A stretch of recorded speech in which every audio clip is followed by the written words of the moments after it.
Everybody to my YouTube channel. So today we're going to be looking at the anatomy of the stomach. So let's just dive right into it so we can be fast with this discussion.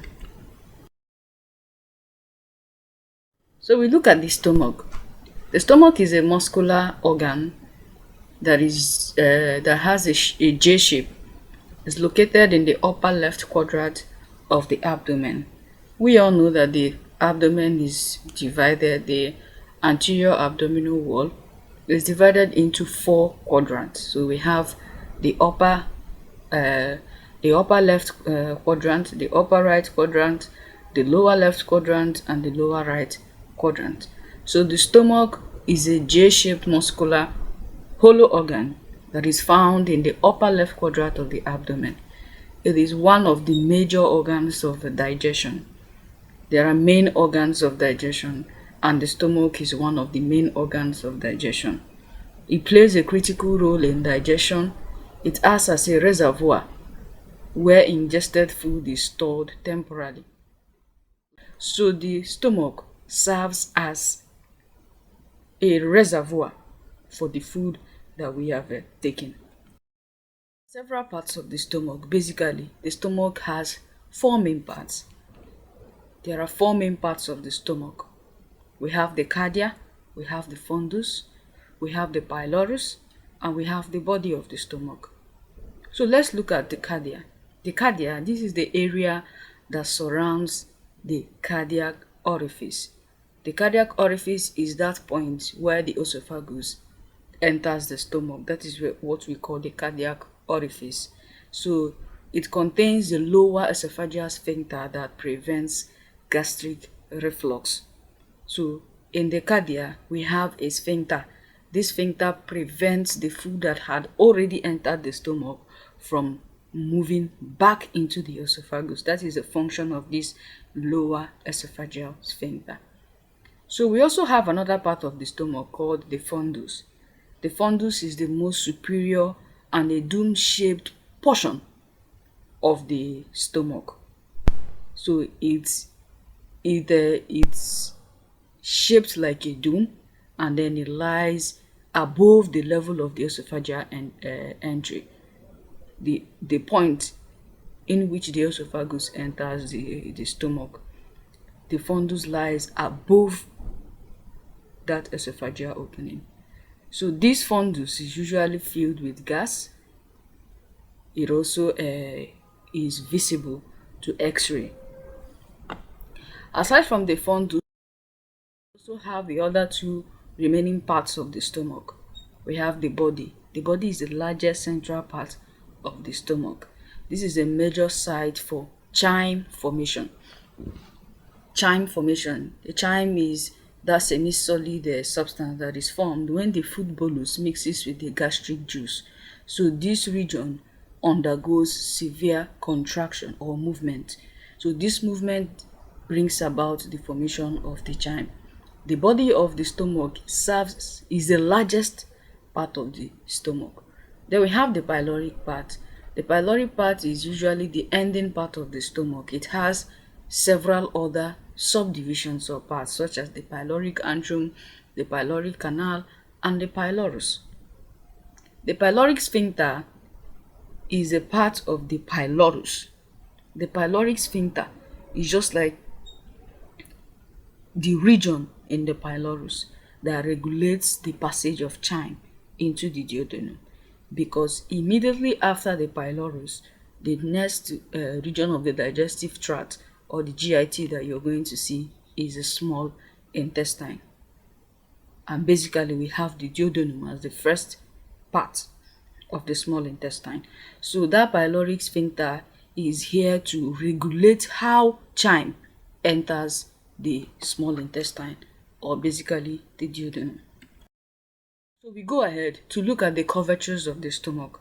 When you look at the stomach, you find out that it is J-shaped. So because it is J-shaped, it has a smaller curve and a larger curve. So the smaller curve of the stomach is called the lesser curvature. It's called the lesser curvature of the stomach, while the bigger curve is called the greater curvature. The lesser curvature serves as a point of attachment for the lesser omentum, while the greater curvature serves as a point of attachment for the greater omentum. Let's look at the microscopic anatomy. The wall of the stomach has 4 layers when we look at it with the microscope. And these layers are, we have the first layer to be the mucosal layer, we have the submucosal layer, we have the muscularis externa layer or the muscle layer, then we have the serosal layer. Looking at the mucosal layer, this layer is lined by a simple columnar epithelium, and then it has gastric pits.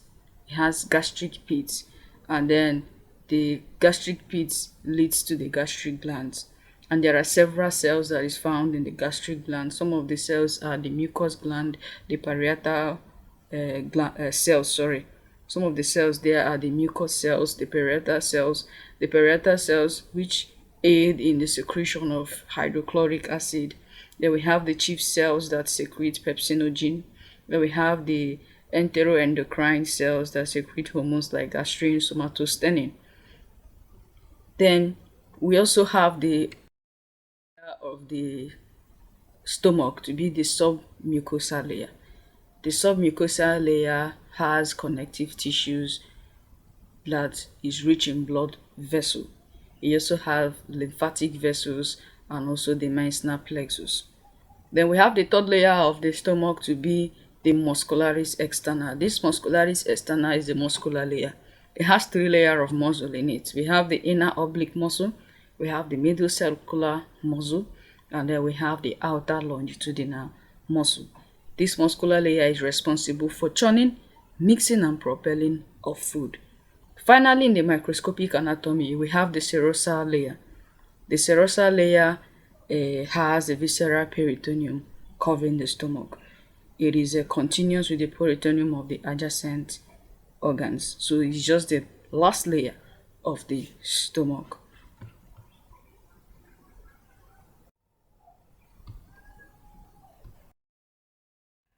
The blood supply to the stomach. The stomach has a rich blood supply or rich arterial supply that comes from the celiac trunk. The celiac trunk is a major branch of the abdominal aorta, and these several arteries come from it, which supply the stomach. First of them all, we have the left gastric artery. It comes from the celiac trunk and supplies the lesser curvature of the stomach. Then we have the right gastric artery is from the common hepatic artery and then supplies the lesser curvature as well. We have the right gastroepiploic artery. It comes from the gastroduodenal artery and supplies the greater curvature of the stomach. Then we have the left gastroepiploic artery that comes from the splenic artery and supplies the greater curvature. We have the short gastric arteries that come from the splenic artery and supply the fundus. So we also have venous drainage. We have veins that drain the stomach, and these veins follow the artery and they drain into the portal venous system.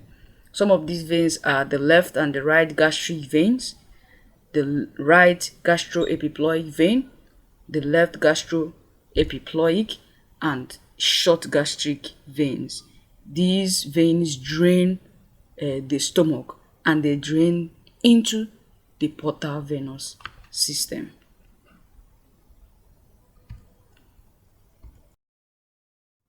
In the stomach, we look at the nervous supply. The nervous supply to the stomach comes from the autonomic nervous system and the enteric nervous system. The autonomic innervations, we have fibers we have the sympathetic fibers and we have the parasympathetic fibers. While the enteric nervous system, we have the myenteric plexus and the submucosal plexus. These plexuses provide nervous supply to the stomach. We go finally to the lymphatic drainage. The lymph from the stomach drains into the gastric and the gastroepiploic lymph nodes, which in turn drain into the celiac lymph node. So these lymph nodes are responsible for the drainage of the stomach. In conclusion, the stomach is a vital organ of digestion that is found in the upper left quadrant of the abdomen. Its major function is for temporal storage of food, mixing of food, and digestion of food. Thank you so much for listening.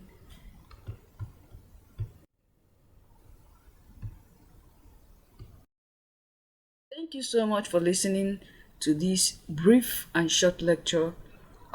Please try to like, subscribe to my YouTube channel, and then be hopeful for more lectures from us. Thank you and remain blessed.